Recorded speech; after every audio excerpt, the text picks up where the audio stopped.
శ్రీ గురుభ్యో నమః. శ్రీ మాత్రే నమః. యూట్యూబ్ ప్రేక్షక మిత్రులు, సంస్కృతవాణి ఛానల్ సబ్స్క్రైబర్లందరికీ నా హృదయపూర్వక నమస్తమాంజలి తెలియజేస్తూ మనం ప్రారంభించుకున్న సౌందర్య లహరిలోని 47వ శ్లోకాన్ని నేర్చుకుందామా. ఈ శ్లోకంలో శంకర భగవత్పాదుల వారు అమ్మవారి కనుబొమలను గూర్చి ఒక అద్భుతమైన వర్ణన చేశారు. అసలు ఒక చిత్రకారుడికి ఈ శ్లోకంలో భావాన్ని అద్భుతమైన చిత్రంలో పెట్టడానికి అనువుగా ఉంటుంది. లోకంలో అందరూ భయపడవలసింది కామ, క్రోధ, లోభ, మోహ, మద, మత్సరములు అనేటువంటి 6 అంతఃశత్రువులకి. లోకంలో ఈ శత్రువులకు బందీలు ప్రతివాడు కావలసిందే. ప్రహ్లాదుడు అంటాడు, లోకములన్నీయున్ గడియలోన జయించిన వాడవు, ఇంద్రియానీకము చిత్తమున్ గెలువనేరవు, నిన్ను నిబద్దు చేయు ఈ భీకర శత్రులార్వుర ప్రభిన్నుల చేసిన ప్రాణికోటిలో నీకు విరోధి లేడొకడు, నేర్పున చూడుము దానవేశ్వరా. నాన్న, లోకాలన్నింటినీ జయించానంటావు, నాకెవ్వరూ ఎదురే లేరంటావు, కానీ నీ లోపలి శత్రువులు నిన్ను ఎప్పుడో కట్టిపడేశారు. ఎవరా శత్రువులు? కామక్రోధాదులు. వారిని నువ్వు జయించగలిగావంటే అసలు నీకు ఈ లోకంలో శత్రువులే లేరు కదా అంటాడు ప్రహ్లాదుడు హిరణ్యకశిపుడితో.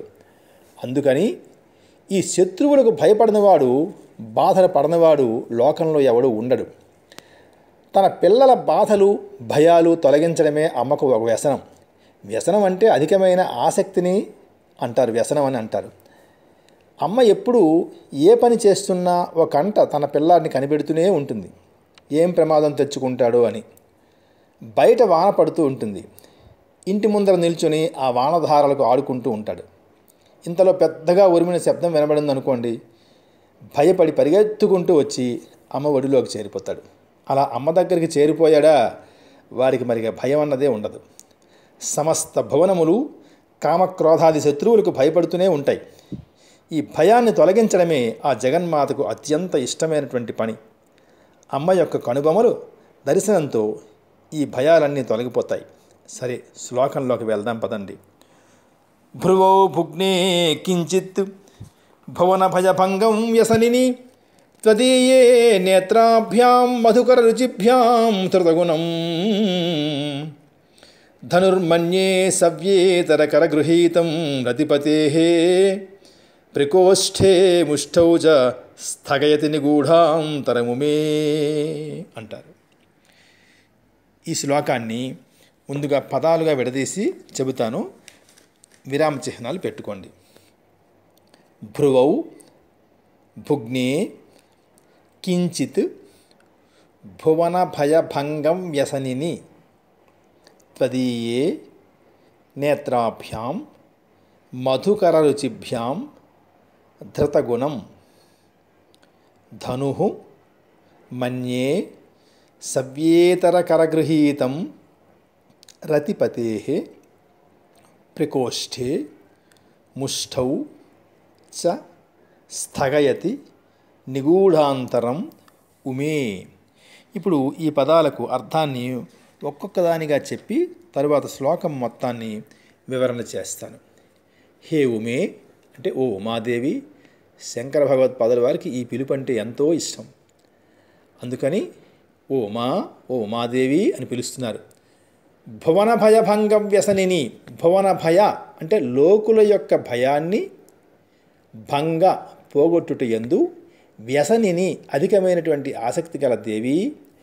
త్వదీయే నీ యొక్క కించిత్ కొంచెముగా భుగ్నే వంగి ఉన్న భ్రువౌ కనుబొమలను మధుకర రుచిభ్యాం తుమ్మెదల కాంతి వంటి కాంతి కలిగిన నేత్రాభ్యాం నీ 2 కన్నుల చేత ధృతగుణం ధరింపబడిన అల్లెత్రాడు కలది అయి రతిపతేః రతీదేవికి భర్త అయినటువంటి మన్మధుని యొక్క సవ్యేతర, సవ్యము అంటే కుడి, దానికి ఇతరమైనది అంటే ఎడమవైపుదైన, కరగృహీతం చేతితో గ్రహింపబడినదియు, ప్రకోష్ఠే ముంజేయి, ముష్ఠౌచ పిడికిలియు, స్థగయతి కప్పుచుండుట వలన నిగూఢాంతరం కనిపించకుండా కప్పబడిన వింటినారియు విల్లు యొక్క మధ్యభాగము కలిగిన ధనుహు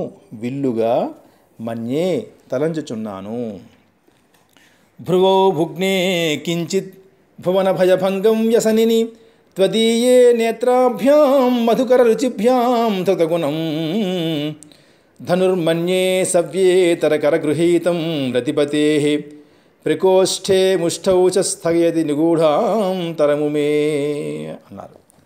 అమ్మా లోకమాత ఉమాదేవి, లోకముల భయాన్ని పోగొట్టుట యందు ఆసక్తి కలిగినటువంటి తల్లి, నీ కనుబొమలు మన్మధుని ధనస్సు వలె అమరి ఉన్నాయి. తుమ్మెదల కాంతి వంటి కాంతి కలిగిన నీ కన్నులు ఆ ధనుస్సుకు కట్టినటువంటి వింటి నారి వలె ఉన్నాయి.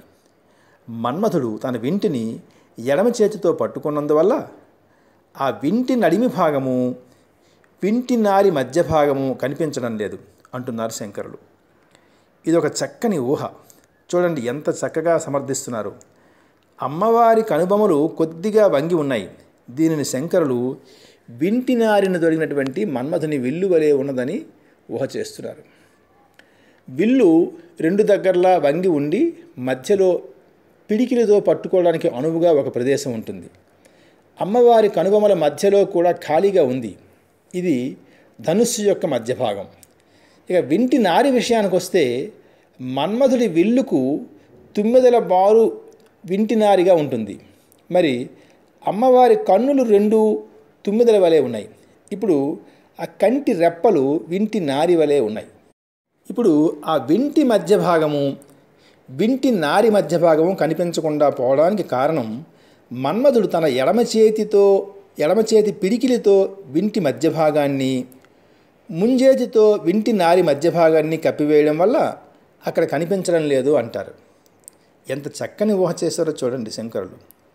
భ్రువౌ భుగ్నే కించిత్, అమ్మవారి కనుబొమలు కొంచెంగా వంగి ఉన్నాయట. ఎందుచేత? అమ్మకు కొద్దిగా కోపం వచ్చినప్పుడు భృగుటి ముడిపడుతుంది. ఎందుకు కోపం? లోకానికి భయాన్ని కలిగించే దేని మీదనైనా ఆమెకు కోపం వస్తుంది. ఎందుచేత? భువన భయ భంగ వ్యసనిని, లోకాలకు భయం కలిగినప్పుడు ఆ భయాన్ని పోగొట్టేటువంటి పనిలో ఆమెకు నిత్యం ఆసక్తి చూపుతూ ఉంటుంది. అది ఆమెకు ఒక వ్యసనం. వ్యసనము అంటే ఒక పనిలో అత్యంత ఆసక్తిని కలిగి ఉండడమే వ్యసనం. అది ఏదైనా సరే. అంటే దేవి ఎల్లప్పుడూ జగత్తు యొక్క భయాన్ని పోగొట్టడానికి సన్నద్ధురాలై ఉంటుందని గ్రహించాలి. అయితే తప్పు పనులు చేసి వాటి వల్ల వచ్చే ప్రమాదాలకు భయపడే వారి భయాన్ని కూడా తొలగిస్తుందా తల్లి అనే సంశయం మనకు కలగవచ్చు. కానీ నిజంగా తాను చేసింది తప్పేనని తెలుసుకొని పశ్చాత్తాపంతో అమ్మ దగ్గరకు చేరి ఇక ఎప్పటికీ ఇలా ప్రవర్తించబోనని ఆర్తితో అమ్మా అని పిలిచినంత మాత్రం చేత వాడి భయాన్ని కూడా పోగొడుతుందా తల్లి? అందులో సంశయం లేదు. అమ్మ అంటేనే దయ. దేవి అపరాధ స్తోత్రం చేస్తూ శంకరాచార్యులు వారు అంటారు, కుపుత్రో జాయేత క్వచిదపి కుమాతా నభవతి అంటారు. ఈ లోకంలో దుర్మార్గుడైనటువంటి కొడుకులు ఉన్నారేమో కానీ దుర్మార్గులైన తల్లి ఎక్కడా ఉండదు అంటారు. ఇక్కడ మొదటి వాక్యంలో భ్రువౌ భుగ్నే కించిత్ భువన భయభంగ వ్యసనిని అంటారు.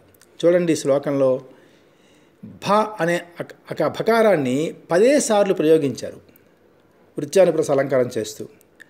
భ అంటే కాంతి, తేజస్సు అని అర్థం. ఈ కాంతి వల్ల చీకటి నశిస్తుంది. భయం ఎందువల్ల కలుగుతుంది? అజ్ఞానం అనే చీకటి వల్ల కలుగుతుంది. దీనిని నశింపచేసి కామక్రోధాదుల వల్ల కలిగేటువంటి భయాన్ని రూపుమాపే తల్లియే ఆ జగన్మాత. అందుకని ఆ భకారాన్ని అన్నిసార్లు ప్రయోగిస్తున్నారు. త్వదీయే నేత్రాభ్యాం మధుకర రుచిభ్యాం ధృతగుణం. అమ్మ, నీ కన్నులు రెండు తుమ్మెదల వలె ఉండడం వల్ల అవి మన్మధుని వింటి నారిని తలపిస్తున్నాయమ్మా అంటున్నారు. ధనుర్మన్యే సవ్యేతర కరగృహీతం రతిపతేః. మన్మధుడు ఎడమ చేతితో పట్టుకున్నటువంటి ధనుస్సు వలె అమ్మ కనుబొమలు కనిపిస్తున్నాయిట. ధనుర్ధారులు ఎడమ చేత్తోనే కదా ధనుస్సు మధ్య భాగంలో పట్టుకుంటారు. ఇప్పుడు ఇలా మన్మధుడు ధనుస్సు పట్టుకోవడం వల్ల ప్రకోష్ఠే ముష్ఠౌ చ స్థగయతి నిగూఢాంతరము మే. ఇక్కడ ప్రకోష్ఠము అంటే ముంజేయి, ముష్టి అంటే పిడికిలి. ఈ రెండు మన్మధుడి విల్లును పట్టుకున్నప్పుడు ఆ వింటి నారి ఆ వింటి నడుమ భాగం రెండింటినీ గూఢంగా ఉంచుతున్నాయి, అందువల్లనే అవి కనబడడం లేదు అంటున్నారు. మొత్తంపైని దేవి కనుబొమలు వంగిన విల్లుగాను కనురెప్పలు వింటి నారి వలె ఉన్నాయని శంకరుల యొక్క భావాన్ని మనకు వ్యక్తం చేస్తున్నారు. ఇక్కడ మరో విషయాన్ని మనం గమనించాలి. మన్మధుడి చేతిలో ఉన్నటువంటి విల్లు మనల్ని లోకం వైపుకు తిప్పుతుంది. అదే విల్లు అమ్మవారి కనుబొమల దగ్గర మనం దర్శించినప్పుడు అది మనలను భగవంతుని వైపు తిప్పుతుంది. ఈ శ్లోకం చాలా శక్తివంతమైనటువంటి శ్లోకం. ఉపాసనలో అమ్మవారి యొక్క కనుబొమల దర్శనం చేస్తే భగవంతునిపై ఒక్క క్షణం కూడా మనస్సు నిలవక లౌకిక విషయాలలో కొట్టుమిట్టాడుతున్నటువంటి వారికి భగవంతునిపై ఆరాధనాభావం కలిగి పరమేశ్వర సన్నిధిని చేరుస్తుంది. మిత్రులారా, నా వీడియోను మీరు లైక్ చేసి మిత్రులకు షేర్ చేసి నా సంస్కృతవాణి ఛానల్ సబ్స్క్రైబ్ చేసుకొని నన్ను మరింత ప్రోత్సహిస్తారని మనవి. ధర్మాన్ని రక్షించండి. ధర్మో రక్షతి రక్షితః. స్వస్తి.